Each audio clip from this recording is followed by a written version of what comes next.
What happens when the guy risking his life on an oil rig is following dangerous orders, just to keep his job?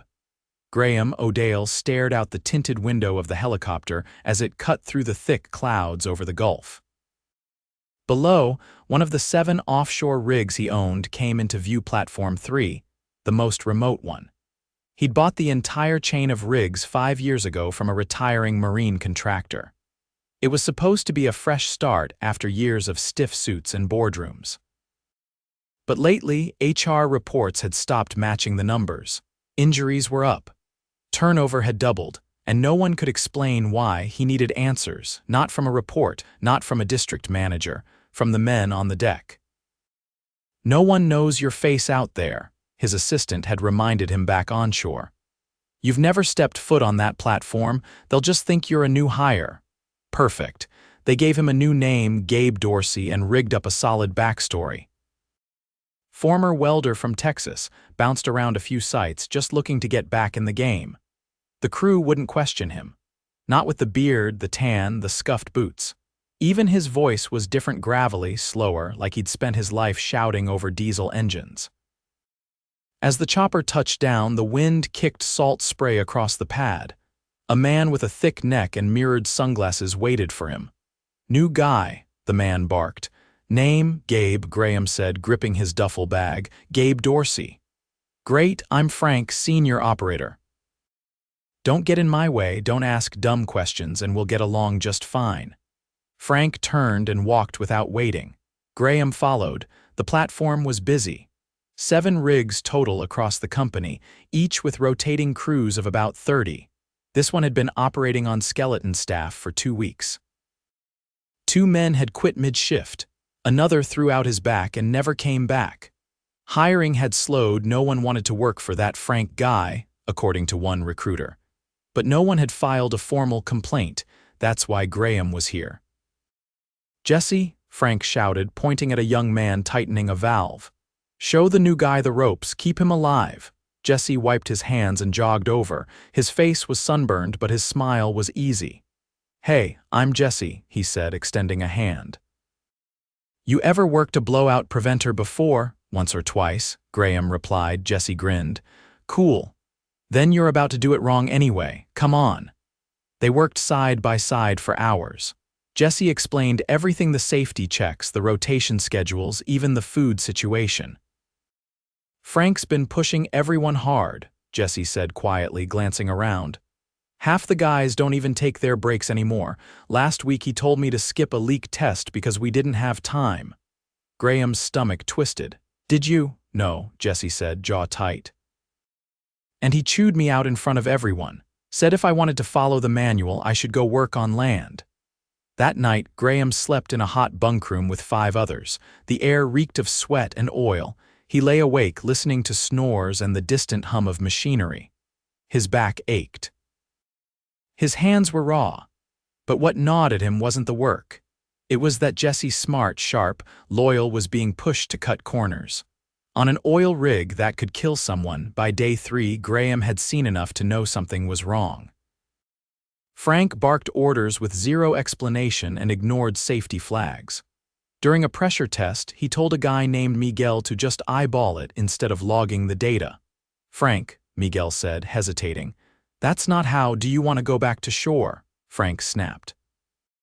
"Because we can find someone else who's not such a damn princess." Graham clenched his jaw. He wanted to say something, but he wasn't the boss. Not yet. Later in the galley, Jesse sat across from him, picking at a cold burrito. "You ever think about quitting?" Graham asked. Jesse looked up, surprised. "Every day, but my brother's in college. I send most of my paycheck to him. He's going to be the first in our family to graduate." Graham nodded slowly. "You're a good man." Jesse gave a tired laugh. "Tell that to Frank." That night, Graham was assigned to night shift with Frank. Around 2 in the morning, they were checking pressure lines when Frank muttered, "We're behind. I need you to jump the sequence and start the pump early." "That's not safe," Graham said. Frank turned slowly. "You new guys talk too much. Hit the damn switch." "I'm not doing that," Graham said flatly. Frank stepped in close. "You think you know better than me?" "I think I know what a blowback can do." Frank's face twisted. Fine, you're off this shift. Go sleep while the real men get it done. Graham walked away, heart pounding. This wasn't just bad leadership. This was danger. Real, immediate danger, and someone had to stop it. Graham's boots hit the metal deck just before dawn. His muscles ached from the last few days, but sleep hadn't come easy. He'd spent most of the night staring at the low ceiling of his bunk, replaying Frank's order in his head. Jumping a process sequence on a live rig wasn't a shortcut, it was a gamble with lives. And while Graham could walk away from this whenever he wanted, the rest of the men couldn't. He found Jesse already on shift, kneeling beside a control panel near the drill floor. His face was drawn tighter than before, and his fingers moved slower. "You pull a double?" Graham asked as he crouched beside him. Jesse nodded without looking up. "Alex didn't show. Frank said if I didn't cover it, there'd be docked pay for the whole team." "He can't do that," Graham said under his breath. Jesse glanced up, eyes tired. "He does it all the time." They worked in silence after that, the clattering of tools and the low churn of the rig filling the air. At 7 sharp, Frank returned to the deck with a clipboard and a coffee mug. He didn't greet anyone, just barked out assignments. He pointed at Graham. "You're with me, tank inspection." Graham followed him below deck toward the ballast control room. The walls dripped with condensation and the air was damp with the scent of rust and diesel. As they stepped over a pipe spool, Frank turned abruptly. "I want to know who sent you," he said. Graham kept his face neutral. "What do you mean? You don't talk like the rest of them. You keep looking at everything like you're writing a damn report in your head." "I worked for a few outfits with tighter standards," Graham said. Frank narrowed his eyes. "Well, this isn't one of them. We get things done or we go home broke." He turned and kept walking. Graham didn't respond. He didn't need to. The desperation in Frank's voice said enough he wasn't just cutting corners. He'd built a personal system on fear and speed, and anyone who questioned it became a threat. Later that afternoon, the weather turned. Wind picked up across the Helidec and sea spray lashed the lower catwalks. Operations slowed. Jesse and 2 others were sent topside to secure loose equipment. Frank stood under the awning near the control shack, barking into his radio. "Move it. You think that wind's gonna wait for your feelings? You get that chain rigged or you're off this site." Graham stepped closer, his voice low. "You're pushing them during a weather spike." Frank stared at him. "Don't remember asking for your opinion. You're risking a fall." Frank turned and jabbed a finger into Graham's chest. "I don't care who you think you are. You either do what I say or you pack your gear." Graham didn't reply. He walked past Frank and climbed the stairwell to the upper deck. Jesse was halfway through securing a tie-down when Graham reached him. "The wind's pushing too hard," Graham said. "You need to come down." "I can't," Jesse shouted over the gust. "Frank's watching." "I'll handle it." Graham helped him clip the final chain, then led him back down.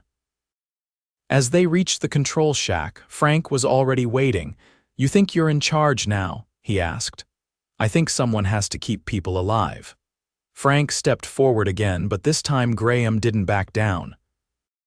"You push one more man into a hazard zone during a weather alert, and I'll make damn sure you're off this rig within the hour." Frank's face tightened. "You don't get to make that call." Graham held his stare. "You sure about that?" Frank's mouth opened then closed.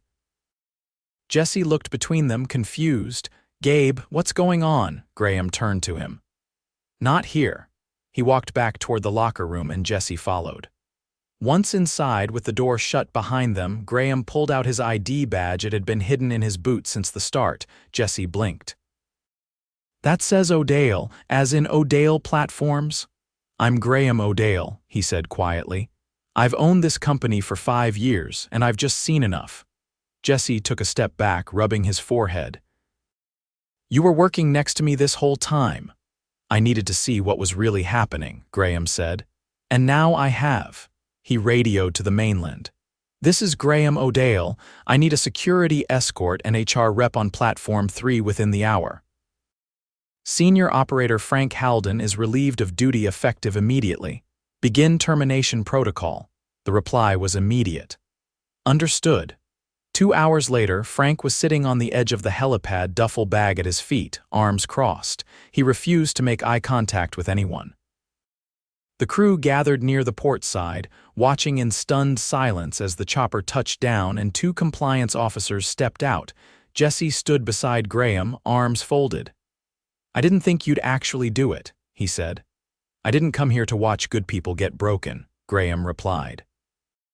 Once Frank was airborne, Graham gathered the entire platform crew in the galley. Every seat was filled. The men looked tired, guarded, unsure of what came next. "You've all been working under pressure no one should have to endure," Graham began. "I let too many layers form between me and this deck, and I take full responsibility for that."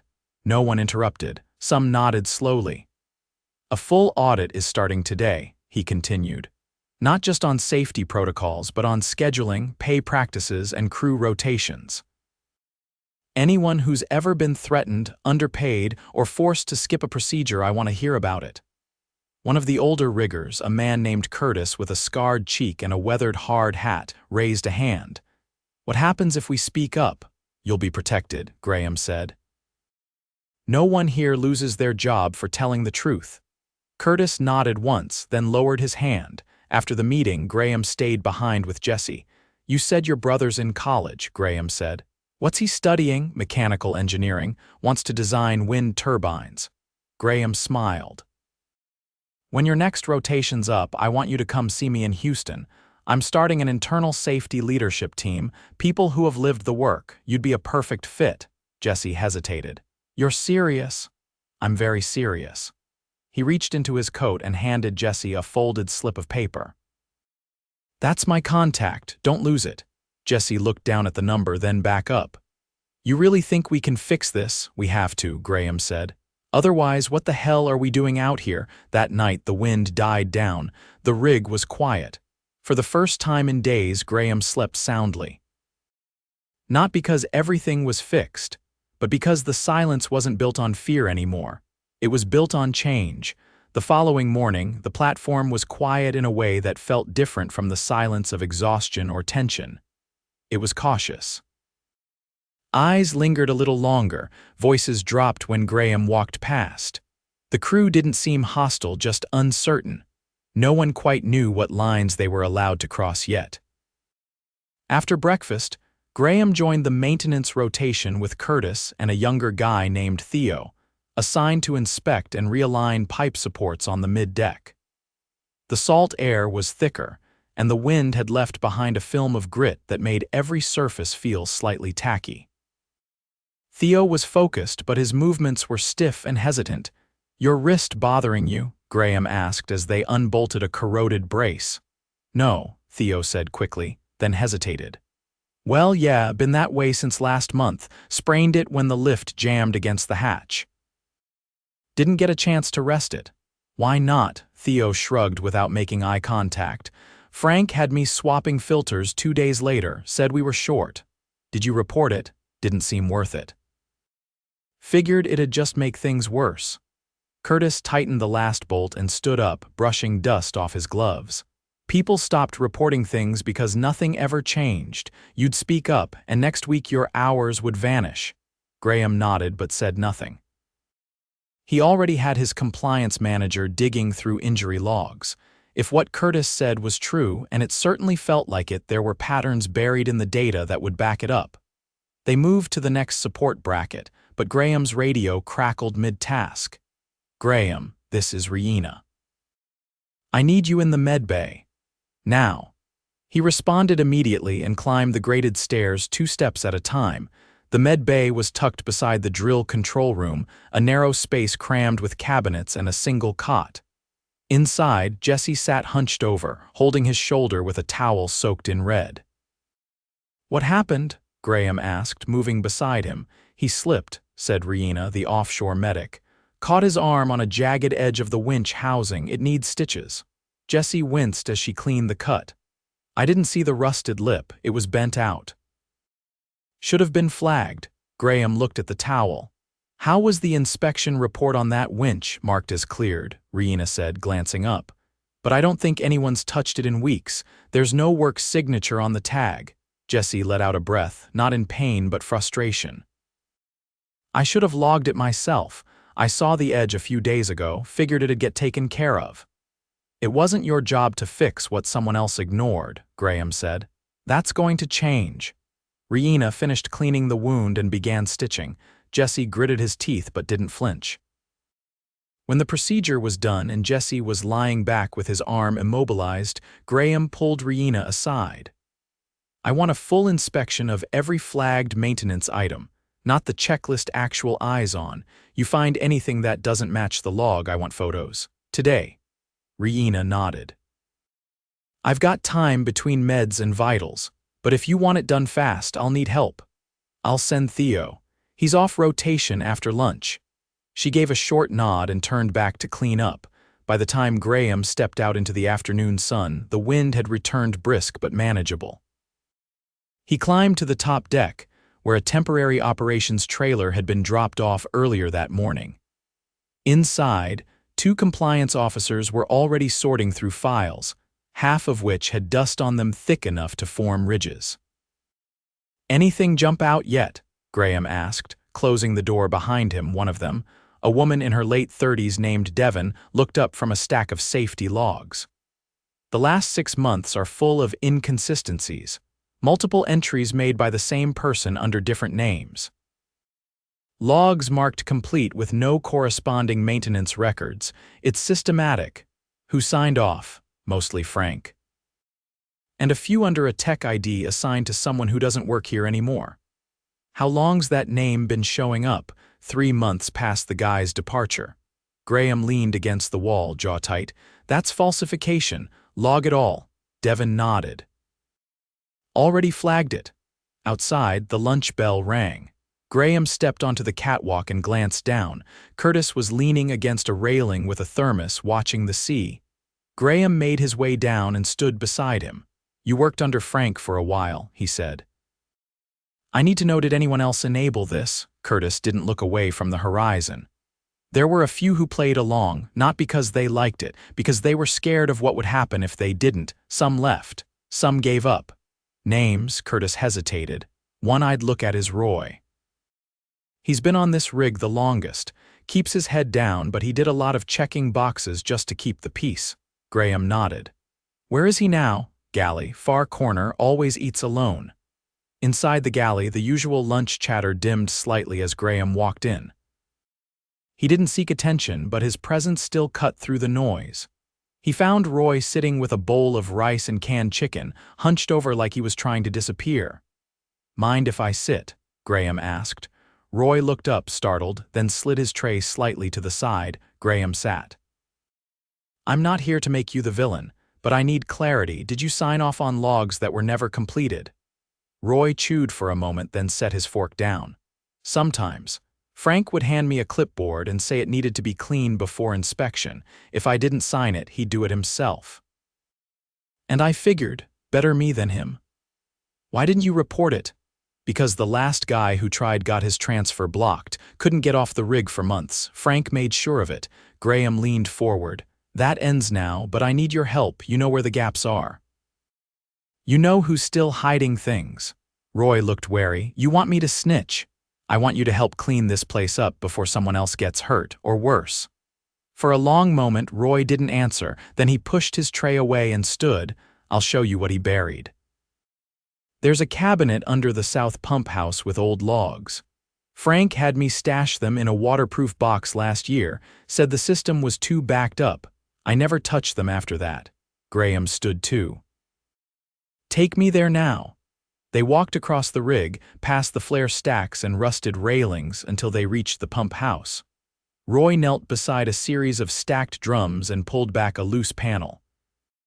Behind it, wedged inside a black case, were dozens of handwritten logs, some barely legible, others with dried oil smudged across the pages. Graham took them without a word. Back in the trailer, he handed them to Devon. Cross-check every name, every date. If any of these logs correspond to reported injuries or outages, I want it mapped. Devon nodded, already sorting them by signature. By sunset, Rihanna returned with Theo. They'd found 7 active safety tags that hadn't been addressed, including one on a hydraulic arm with a hairline crack. "That arm's under daily strain," Rihanna said. "If it snaps, it'll sweep the deck." Graham didn't hesitate. "Take it offline, I'll authorize a replacement." She looked relieved. "I'll make the call." As the crew wound down for the evening, Graham sat at the edge of the Heliotic alone, watching the support vessel miles away approach with a fresh supply run. He wasn't sure how long the full recovery would take, but for the first time, systems were being checked, not faked. People were speaking, not hiding. The real work was just beginning, but it was finally honest. Graham stepped into the operations trailer just after sunrise, the sky still a dull gray over the Gulf. The air was heavy with moisture, and the deck surfaces glistened from the night's humidity.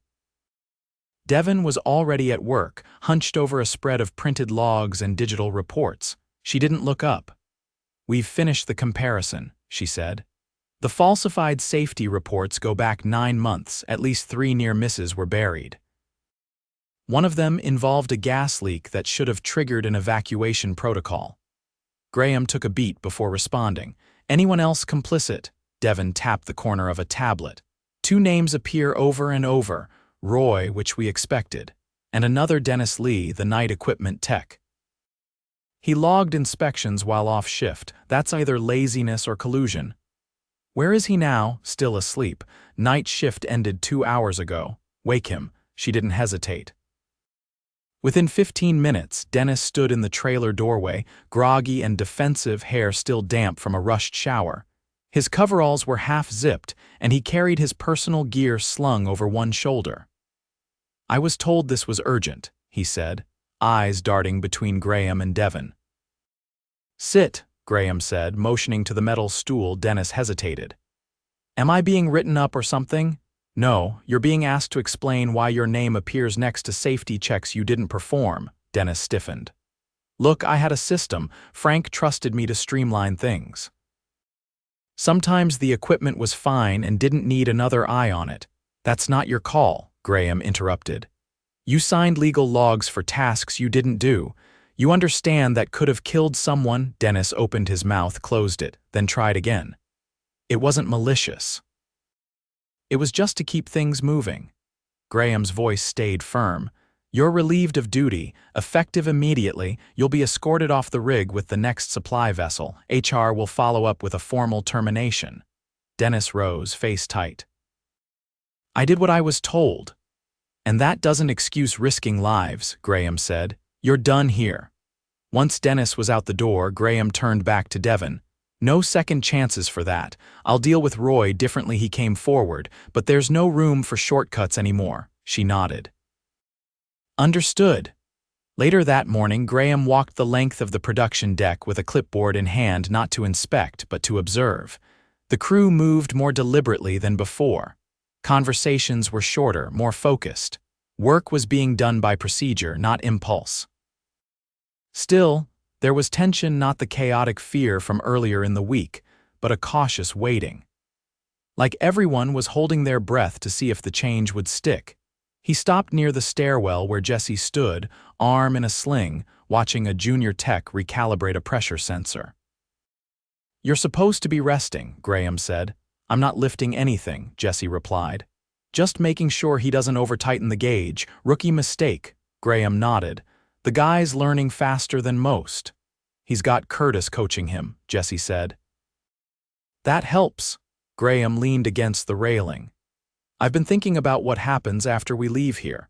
I want to take a couple of you to Houston, not just for that safety team I mentioned, but to help redesign how we train new hires. Too many of our protocols are written by people who have never set foot on a rig." Jesse looked over. "You want me to help write manuals, among other things, reality-based training, live case examples. We build it from the ground up with input from the guys who have lived it." Jesse was quiet for a moment.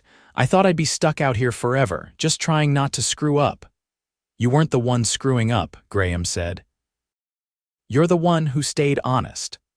That afternoon, the supply vessel arrived with a new senior operator flown in from Platform 1. Her name was Carla Reyes, and she came with strong recommendations from 2 regional safety managers and a record of nearly 15 years offshore. She stepped onto the rig with little ceremony black boots, navy coveralls, and a clipboard already in hand. Graham met her near the landing pad. "You've got full authority to reset the culture here," he told her. "But you're walking into a crew that's been shaken. They don't need another dictator. They need someone who listens." Carla gave a short nod. "Understood. First thing I want is a one-on-one with every team lead, no groups, no pressure, just truth. That's why I picked you." Over the next 2 days, Carla moved quickly. She halted non-critical operations for a full walkthrough. She sat with each rigger and technician individually, asking direct questions but never forcing answers. When someone hesitated, she waited. When someone complained, she took notes. She never raised her voice. She didn't have to. By the 3rd night, the galley was quieter than usual, but the tone had shifted. Conversations were starting to return less guarded, more grounded. Graham sat with Curtis near the rear table, sipping weak coffee. "Feels different," Curtis said, watching the room. "It is," Graham replied.